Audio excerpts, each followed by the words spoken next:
Baik pendengar, terima kasih Anda masih bersama kami dalam selebrasi sore kantor berita Radio Antero Banda Aceh. Di ujung telepon langsung dari Swedia, kita sudah terhubung dengan Presidium ASNLF Asnawi Ali. Assalamualaikum Bang Asnawi.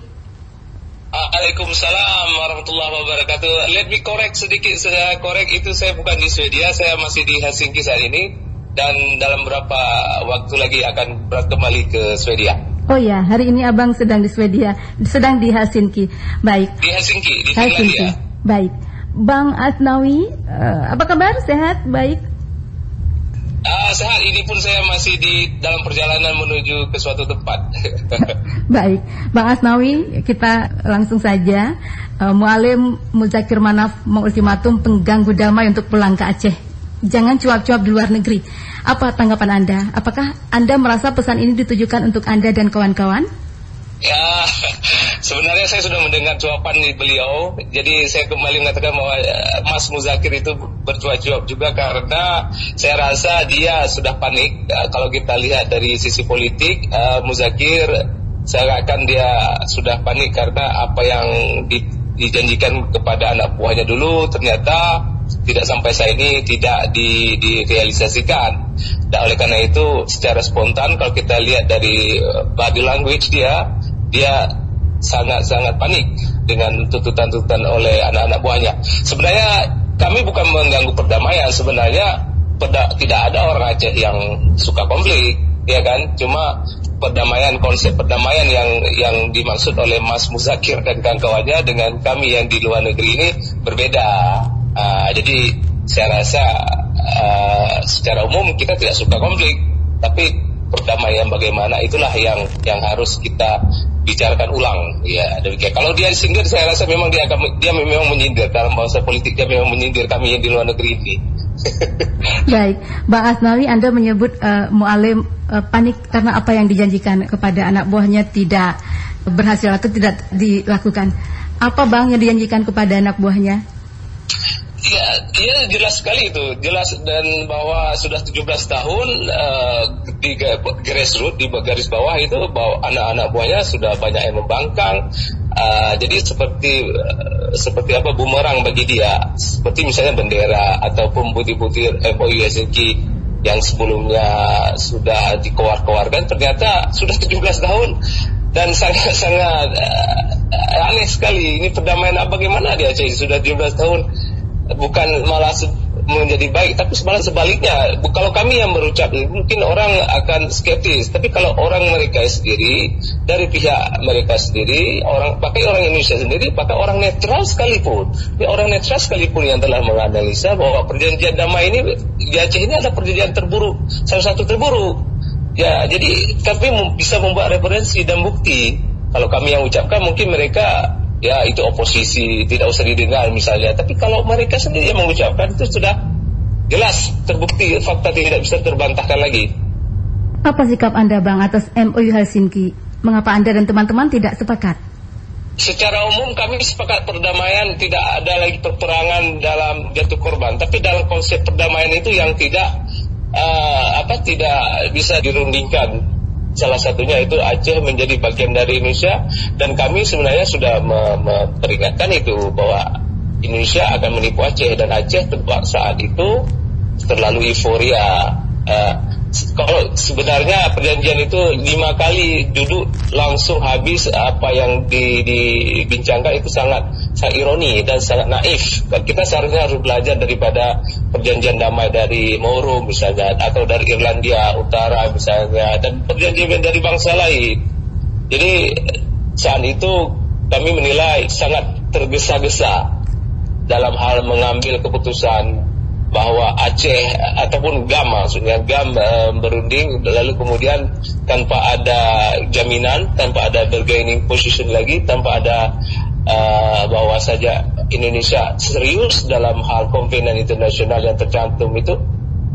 Oleh karena itu ya seperti ini jadinya sudah 17 tahun, ibaratnya kalau 17 tahun itu seorang anak yang sudah besar, sudah dewasa, sudah bisa berpikir lagi, dan akibatnya ya seperti ini. Apa boleh buat? Ya. Bang Asnawi? Ya. Ya, masih bisa mendengar. di sana. Ya. Baik, Bang Asnawi, apa yang sekarang diperjuangkan oleh ASNLF? Siapa saja yang bergabung dalam organisasi ini dan berapa banyak?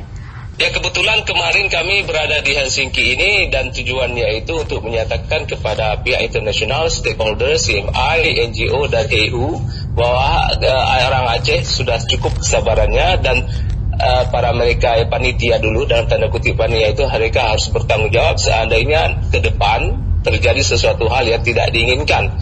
Karena tapi prinsipnya kami tidak ingin terjadi yang demikian violence ya. Jadi kami sering menerima himbauan dari kawan-kawan dan kami sudah sebenarnya menjaga agar hal-hal demikian itu tidak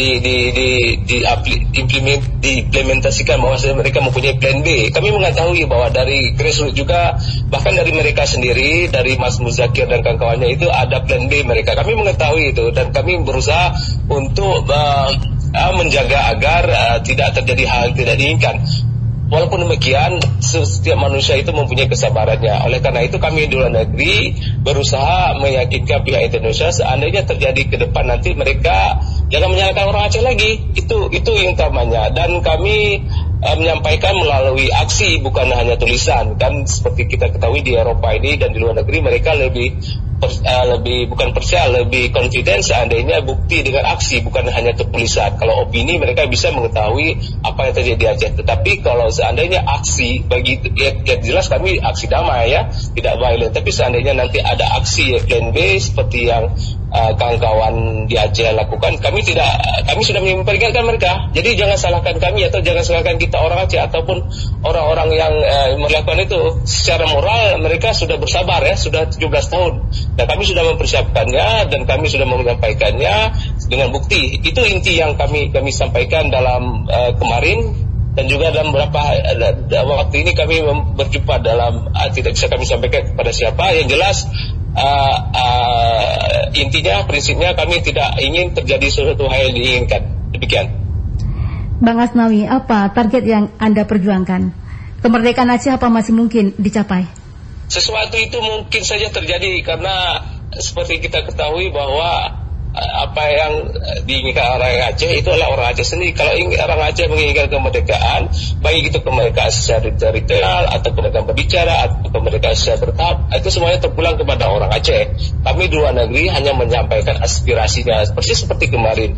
Kami menyampaikan aspirasi mereka kepada siapa, karena mereka di dalam tidak bisa ke luar negeri. Kami yang di luar negeri menyampaikan aspirasi mereka. Jadi kalau seandainya ditanya apakah Aceh akan merdeka berapa bulan lagi, tahun lagi, itu tidak bisa kita pastikan. Kalau kita lihat belajar di bangsa-bangsa lain, Palestina itu berapa tahun mereka sampai saat ini belum merdeka. Bahkan Palestina disokong oleh negara-negara Arab sendiri, tapi sampai saat ini belum merdeka secara teritorial. Nah, kalau Aceh seharusnya tetap berjuang dengan cara-cara yang diakui internasional secara yang beradab dan diterima oleh masyarakat Aceh sendiri. Apakah itu merdeka secara langsung atau secara teritorial dan secara diplomasi atau dengan persenjataan atau dan sebagainya, itu tergantung pada orang Aceh. Yang jelas kami sudah memperingatkan mereka, pihak luar negeri ini, dan kami bukan dukun yang bisa memperingatkan apa yang terjadi 1 tahun 2 tahun lagi nanti ke depan. Itu yang jelas saya bisa memberikan contoh. Kalau dulu itu kan konflik bisa memasukkan benda-benda itu. Dalam konflik saya bisa apalagi secara damai seperti ini kan, itu perumpamaan saja, dan itu sebenarnya kami tidak menginginkan demikian. Cuma kami hanya memberikan analisa kepada pihak bule-bule di sini ya, yang di luar negeri ini kan mereka hanya tahu membaca Aceh di koran, media. Tapi kalau kita orang Aceh kan merasakan langsung, bisa mengetahui meskipun kami di luar negeri ini. Baik, Bang Asnawi, sejauh ini bagaimana hasil perjuangan dan diplomasi ASNLF ini? Ya, sebenarnya kami ini bisa dikatakan pertukaran generasi, sama seperti bangsa-bangsa lain yang mulai mempersiapkan kader-kadernya. Seperti mana kita ketahui, perjuangan Aceh Merdeka ini dirintis oleh Kebangsaan Tiro setelah 40 tahun. Yang jelas ini kan sudah lama, kalau dikatakan 40 tahun itu, kalau seorang manusia itu kan sudah dewasa. Kemudian mempunyai anak, kemudian mempunyai cucu. Saat ini kita mempersiapkan kader-kader termasuk kepada orang Aceh, anak Aceh yang lahir dan besar di sini. Tapi ada plus minusnya, di mana mereka yang lahir di sini tidak mengetahui kejadian di Aceh, sedangkan kami yang generasi Aceh yang lahir dan besar di Aceh mengetahui secara detail, sedangkan mereka yang lahir di sini bisa menguasai misalnya bahasa, kemampuan komunikasi dengan mereka di sini. Jadi ada balance. Jadi kalau ditanya bagaimana apa saat ini kita bisa katakan bahwa regenerasi dan pembentukan kader-kader baru di luar negeri ini. Bang, terakhir ini, apakah Anda tidak rindu jak sawi nanggro Aceh, Bang Asnawi? Saya setiap hari pulang ke Aceh bisa dikatakan, karena saya bisa komunikasi langsung melalui internet secara live. Dan prinsip saya begini, kalau saya lihat sedikit saja lagi ya, saya katakan bahwa kalau senior-senior kami di sini, mereka yang di ex-Libya sana, mereka pulang ke Aceh memperjuangkannya, memberikan nyawa mereka, harta mereka dan keluarga mereka. Jadi kalau saya lihat dibandingkan dengan mereka, kami ini yang menerima suaka ini sangat. Kalau dibandingkan kami ini tidak ada apa-apanya dengan mereka. Bayangkan, coba mereka dari Libya pulang ke Aceh memperjuangkan Aceh merdeka, namun mereka misalnya gugur. Jadi kami ini hidup seenak-enaknya di luar negeri, seakan saya merasa malu, bahkan juga ya, bagaimana rasanya. Jadi tanggung jawab kami adalah secara moral memperjuangkan Aceh merdeka meskipun kami ini sampai tua nantinya. Dan oleh karena itu alternatifnya kami memberikan tongkat perjuangan ini kepada generasi kami nantinya. Kalau memang rindu ya tetap rindulah. Tetap rindu, jelas saya tidak bisa berpura-pura itu. Ya, baik, Bang Asnawi, terima kasih untuk waktu Anda bersama KBR Antro sore ini. Salam untuk teman-teman, Bang.